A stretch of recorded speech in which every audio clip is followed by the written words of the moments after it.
السلام علیکم ناظرین، میں ہوں آپ کا ہوسٹ محمد عثمان احمد قریشی اور آپ دیکھ رہے ہیں عثمان احمد ریئیکشن۔ ناظرین، امید کرتا ہوں کہ آپ سب لوگ گھر والوں کے ساتھ خیر و خیریت سے ہوں گے اور ہنسی خوشی زندگی گزار رہے ہیں۔ ناظرین، آج بہت ٹائم بعد میں اپنی ایک پروفٹ سیریز پہ ہی ایک دوبارہ ویڈیو لے کر آیا ہوں، جس کا ٹاپک یہ ہے کہ حضرت نوح علیہ السلام کی جو کشتی تھی وہ ٹرکی میں مل چکی ہے۔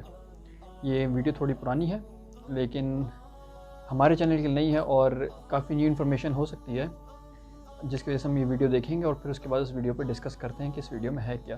یہ ویڈیو ہم سب چینل کی طرف سے ہے، آپ اس چینل کو بھی سبسکرائب کریں۔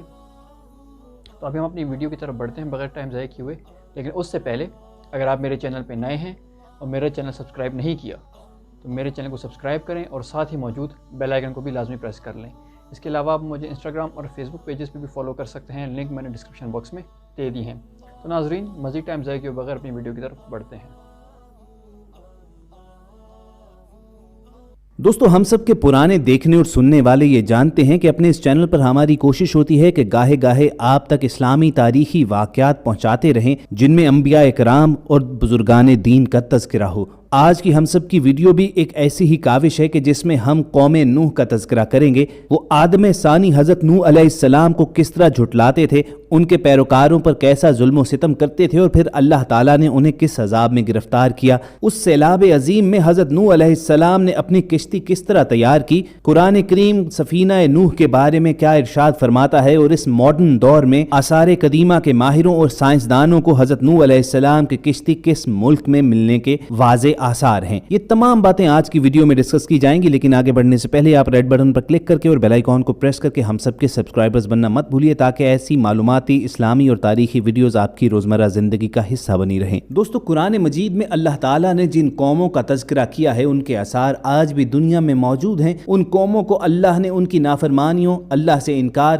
رسولوں، نبیوں اور ان کے ماننے والوں پر ظلم و ستم کے انتہا کر دینے پر سخت سزائیں سنائیں، یعنی عذاب ان پر نازل فرمائے، اور قرآن ہم مسلمانوں کی عبرت اور رہنمائی کے لیے ان کا تذکرہ کرتا ہے۔ حضرت نوح علیہ السلام کی قوم بھی ایسی ہی قوم تھی۔ حضرت نوح علیہ السلام کو آدم ثانی کہا جاتا ہے کیونکہ آپ کے افراد ایک خاندان اور اللہ کے حکم سے تیار کی گئی کشتی میں سوار جانوروں کے علاوہ ہر شے اس سیلاب عظیم میں غرق کر دی گئی تھی۔ کشتی پر 8 افراد سوار تھے۔ حضرت نوح علیہ السلام کی اہلیہ، 3 بیٹے اور بہویں، باقی تمام مختلف اقسام کے جانوروں کے جوڑے تھے۔ ویوز، حضرت نوح علیہ السلام کا واقعہ تمام سابقہ آسمانی کتابوں تورات، زبور اور انجیل میں بھی ملتا ہے۔ عیسائی مبلغین اور سائنسدانوں کی ایک تحقیقاتی ٹیم نے کئی ماہ پر مشتمل اپنی ریسرچ کے اختتام کا 2010 میں اعلان کرتے ہوئے یہ دعویٰ کیا تھا کہ انہوں نے حضرت نوح علیہ السلام کی تاریخی کشتی کو تلاش کر لیا ہے۔ یہ کشتی مشرقی ترکی میں واقع کوہ رہرات پر ملی ہے، جس کی چوٹی کی بلندی 12,000 فٹ ہے۔ ماہرین کی ٹیم کا کہنا تھا کہ اس کشتی کی 3 منزلیں ہیں۔ یہ کشتی کئی میٹر برف کے نیچے دبی ہوئی ہے۔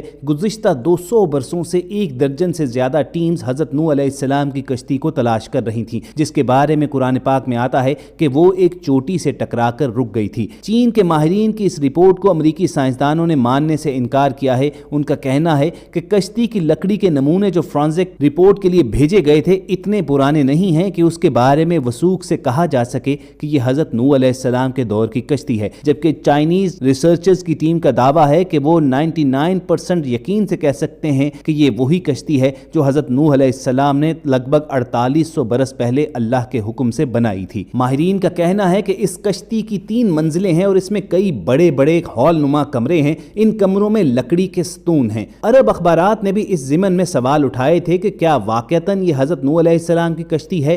عرب اخبارات میں لکھا گیا کہ چینی اور ترک عیسائی ماہرین نے اپنی تحقیق کے لیے قرآن کریم کی ان آیات کا بھی مطالعہ کیا تھا جس میں کشتی کے سفر کو بیان کیا گیا ہے۔ ماہرین کا کہنا ہے کہ کشتی کے ٹھہرنے کے جس مقام کی نشاندہی کی گئی ہے وہ سائنسدانوں کو کوہ ارارات کی طرف لے جاتی ہے۔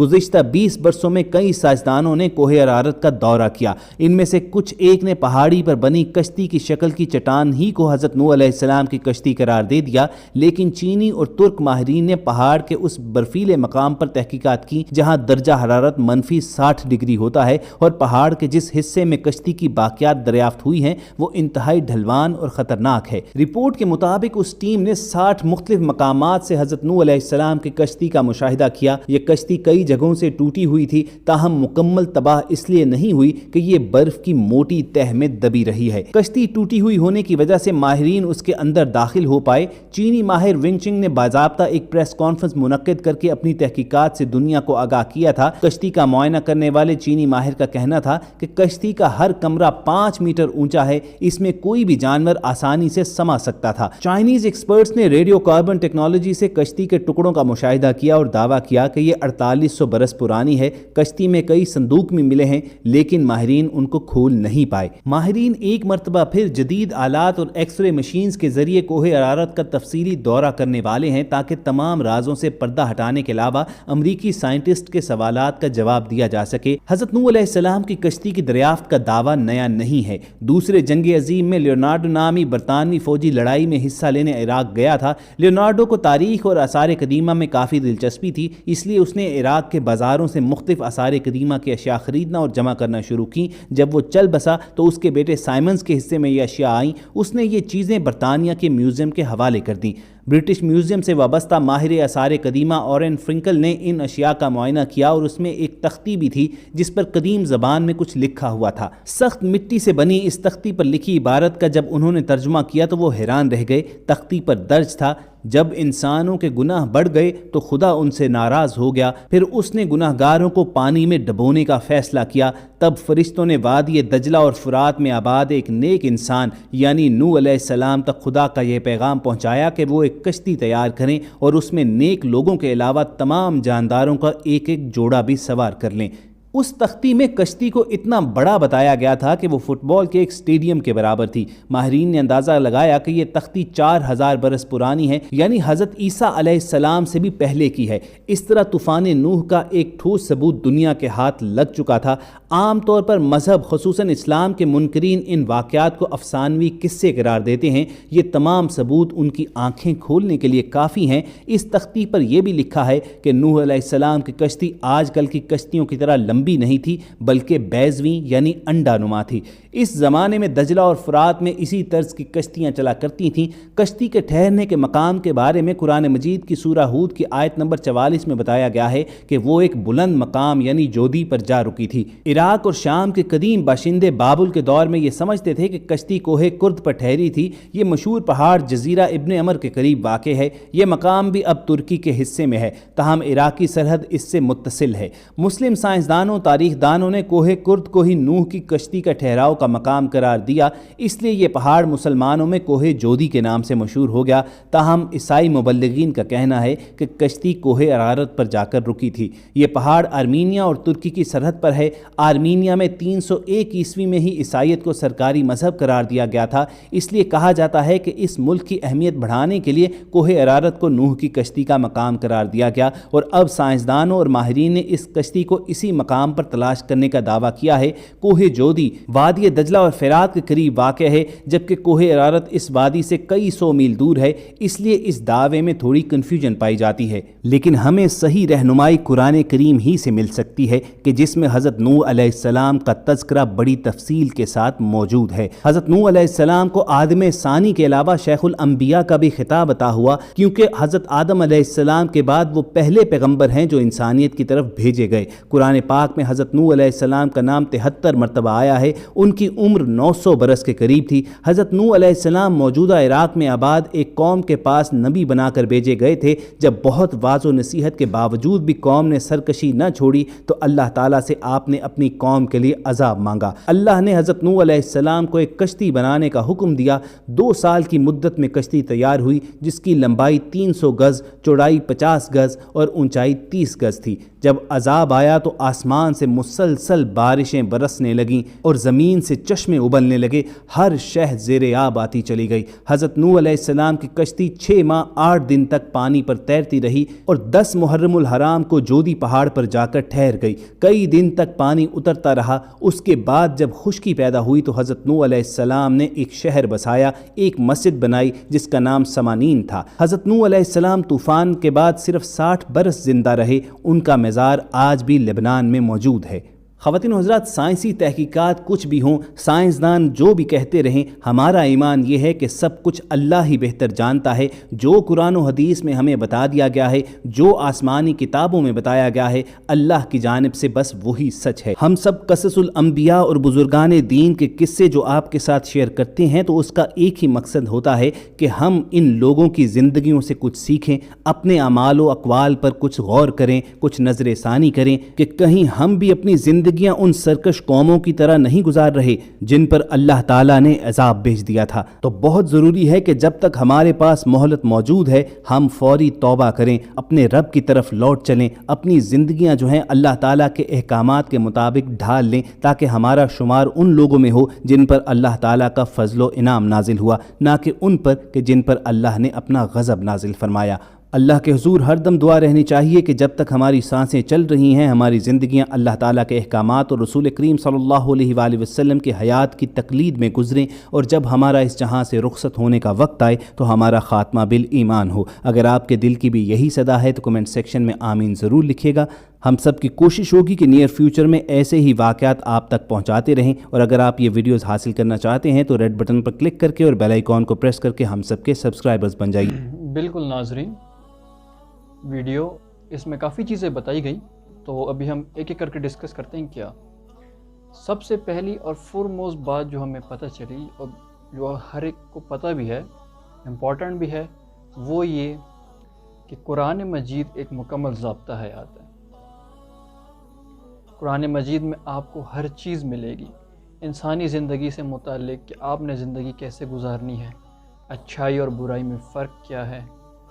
پھر پرانی قوموں کے بارے میں بتایا گیا، جیسے کہ اس میں بتایا گیا۔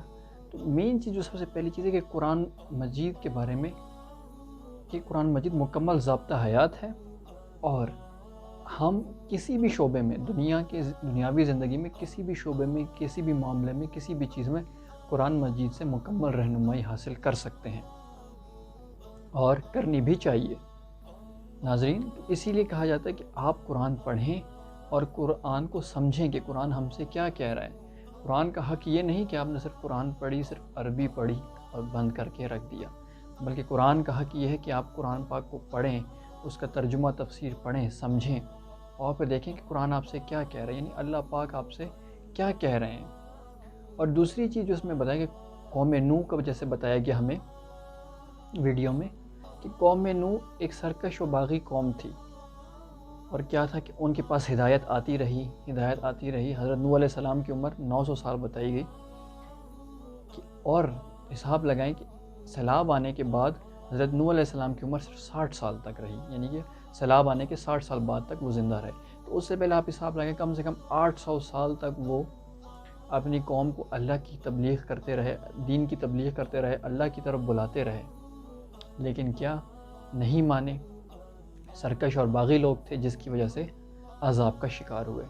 تو ناظرین، یہ جو پرانی قوموں کے واقعات ہمیں بتائے جاتے ہیں قرآن پاک میں، جو ہمیں بتائے ہیں، وہ اس لیے بتائے ہیں تاکہ ہم ان کو پڑھ کر عبرت حاصل کر سکیں اور اپنا جائزہ لے سکیں، موازنہ کر سکیں کہ کیا ہم بھی تو ہوئی ان کی طرح سرکش اور باغی نہیں بن گئے، یا وہ کیا چیزیں ہیں جن کی وجہ سے ان پہ عذاب آیا تھا، اور ہمیں ان چیزوں سے دور رہنا چاہیے، ان چیزوں سے اللہ پاک کی پناہ مانگنی چاہیے اور بچے رہنا چاہیے۔ تو بیسک چیز یہ ہے کہ اس میں یہی بتایا کہ جو اللہ پاک کے احکامات کی نافرمانی کرتے رہے، یا جنہوں نے جو ہے ہلکا لیا، قبول نہیں کیا، اور مسلسل نافرمانی، گمراہی، بت پرستی، شراب نوشی، زنا کاریاں، ان سب میں پڑے رہے، آخر میں ان کا نتیجہ کیا ہوا کہ سارے سیلاب میں غرق ہو گئے۔ تو ناظرین، اس ویڈیو سے ہم نے یہ دیکھنا ہے، جو دو چیزیں مین چیزیں یہ ہیں کہ ہم نے جو ہماری زندگی میں جو لا ہونا چاہیے، قانون، وہ صرف شریعت کا ہونا چاہیے، جو کہ اللہ پاک نے قرآن مجید کے ذریعے اور نبی پاک صلی اللہ علیہ وسلم کے ذریعے، ان کی احادیث کے ذریعے ہم تک پہنچایا ہے۔ تو ناظرین، مین چیز یہ کہ قرآن پاک کو اپنی زندگی میں شامل کرنا، اس پہ عمل کرنا، اور پھر اس طرح کے جو واقعات ہمیں پتہ چلتے ہیں ان سے اپنا موازنہ کرنا۔ آج آپ خود دیکھیں، کیا ہماری یہ حالت نہیں؟ کیا ہم جو ہے شراب نوشی، زنا کاریاں، آج کل مسلمانوں کا اتنا برا حال ہے آپ خود سوچیں کہ مطلب آدھے سے زیادہ مسلمان نماز بھی نہیں پڑھتے، مینس کہنے کا یہ ہے کہ نام کے مسلمان، تو کیا ہم پہ اللہ کا قہر نازل نہیں ہوگا؟ اور آج کل آپ دیکھیں جس طرح ہمارے ملک کے حالات ہیں، جو بھی ہے ہماری جس طرح اس امت محمدیہ یعنی کہ امت اسلام، یہ کہہ لیں امت مسلمہ جس طرح آج کیا کرائسس سے دوچار ہے، کیا یہ ان سب کا نتیجہ نہیں صرف ایک چیز کا نتیجہ ہے، اور وہ یہ ہے کہ ہم نے اللہ پاک کے احکامات کو بھلا دیا ہے، ہم نے دین سے دوری اختیار کر لی، جس کی وجہ سے اب ہم ذلیل و خوار ہو رہے ہیں۔ تو ناظرین، جتنا جلد ہو سکے کوشش کرنی چاہیے کہ ہم دین کے بارے میں سیکھیں، قرآن پاک پہ عمل کریں اور اس کے قریب ہوتے جائیں۔ تو ناظرین، this was my reaction. I hope you liked it. If you did, then please give it a thumbs up and leave down your lovely comments in comment section. اور سب سے بہترین چیز جو اپریشیٹ کرنے کا ویڈیو کو میں کہتا ہوں وہ یہی ہے کہ آپ جو سیکھتے ہیں اس پہ عمل کریں، اس کو اپنی زندگی میں لائیں، تاکہ جب آپ اس کو عمل کریں گے، پریکٹس کرتے جائیں گے، وہ آپ کی زندگیوں کا حصہ بنتا جائے گا۔ اور ناظرین، دوسری بات کہ جو کوئی اچھی بات سیکھے دوسروں تک پھیلائیں، شیئر کریں۔ آپ اپنے گھر والوں، فیملی، فرینڈز، جو آپ کا ہلکا احباب ہے، ان میں آپ شیئر کریں تاکہ وہ بھی اسلام کی اہمیت کو جانیں، وہ بھی جانیں کہ بھئی کامیابی صرف اور صرف اللہ کے احکامات ماننے میں ہے۔